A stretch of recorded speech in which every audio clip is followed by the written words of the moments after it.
बिहार में एनडीए में seat sharing को लेकर लंबे समय से जारी सस्पेंस अब खत्म हो गया है। सूत्रों के मुताबिक जीतन राम मांझी की पार्टी हम को 1 सीट, उपेंद्र कुशवाहा की पार्टी आरएलएम को 1 सीट और चिराग पासवान को हाजीपुर समेत 5 सीट देने पर सहमति बनी है। इसके अलावा नीतीश कुमार की पार्टी जेडीयू 16 सीटों पर चुनाव लड़ सकती है, जबकि पशुपति पारस की पार्टी को एनडीए में एक भी सीट नहीं मिलेगी। बीजेपी ने पशुपति पारस को राज्यपाल बनाने और समस्तीपुर सांसद प्रिंस राज को बिहार सरकार में मंत्री बनाने का ऑफर दिया है। बता दें कि प्रिंस राज चिराग पासवान के चचेरे भाई हैं। पिता रामचंद्र पासवान की मृत्यु के बाद प्रिंस राज समस्तीपुर से उपचुनाव जीतकर सांसद बने थे, लेकिन साल 2021 में लोक जनशक्ति पार्टी टूट गई और प्रिंस राज पशुपति पारस के खेमे में चले गए थे। आपको बता दें कि आज बीजेपी के राष्ट्रीय अध्यक्ष जेपी नड्डा के आवास पर मीटिंग हुई। इसमें चिराग पासवान और मंगल पांडे के साथ जेपी नड्डा ने सीट शेयरिंग पर चर्चा की। इससे पहले मंगल पांडे ने पशुपति पारस से भी सीट शेयरिंग को लेकर मुलाकात की थी। कहा जा रहा है कि हाजीपुर, वैशाली, जमुई या गोपालगंज में से एक, खगड़िया और नवादा, ये 5 सीटें चिराग पासवान को मिल सकती है, लेकिन जदयू अशोक चौधरी के लिए जमुई की सीट की मांग कर रही है। अब देखना हो कि गोपालगंज और जमुई में से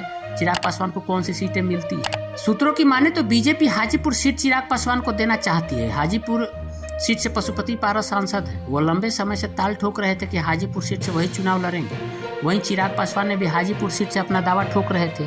उनका कहना था कि वह रामविलास पासवान के राजनीतिक उत्तराधिकारी है, इसलिए गठबंधन में हाजीपुर सीट उन्हें ही मिलनी चाहिए। इसे लेकर चाचा भतीजे के बीच अदावत भी शुरू हो गई थी। पशुपति पारस का दावा था कि रामविलास पासवान ने अपने जीते जी हाजीपुर सीट से उन्हें ही उम्मीदवार बनाया था, इसलिए वो हाजीपुर सीट के असली हकदार हैं। उसके बाद चिराग पासवान ने कहा कि बिहार में सीट बंटवारे को अंतिम रूप दे दिया गया है। चिराग पासवान ने एक्स पर पोस्ट करते हुए कहा कि एनडीए के सदस्य के रूप में आज भाजपा के राष्ट्रीय अध्यक्ष जेपी नड्डा के साथ बैठक में हमने आगामी लोकसभा चुनाव के लिए बिहार में सीट बंटवारे को अंतिम रूप दे दिया है। उचित समय आने पर इसकी सूचना दी जाएगी। जेपी नड्डा से मुलाकात के बाद चिराग पासवान ने कहा कि एनडीए में सीट शेयरिंग का फॉर्मूला फिक्स हो गया है। लोकसभा चुनाव में हमारा गठबंधन 400 सीटें जीतेगा।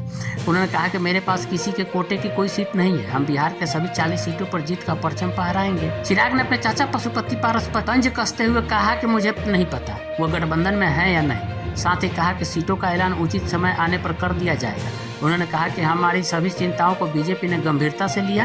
एनडीए के साथ फिर नई मजबूती मिली है। हाजीपुर सीट को लेकर अब कोई मुद्दा नहीं है, सभी मुद्दों को सुलझा लिया गया है। बिहार में लोकसभा की 40 सीटें हैं। 2019 के चुनाव में एनडीए को 39 सीटों पर जीत मिली थी, बीजेपी को 17 सीट पर जीत मिली थी, जबकि जेडीयू को 16 सीटों पर जीत मिली थी और अविभाजित लोक जनशक्ति पार्टी के 6 उम्मीदवार जीते थे।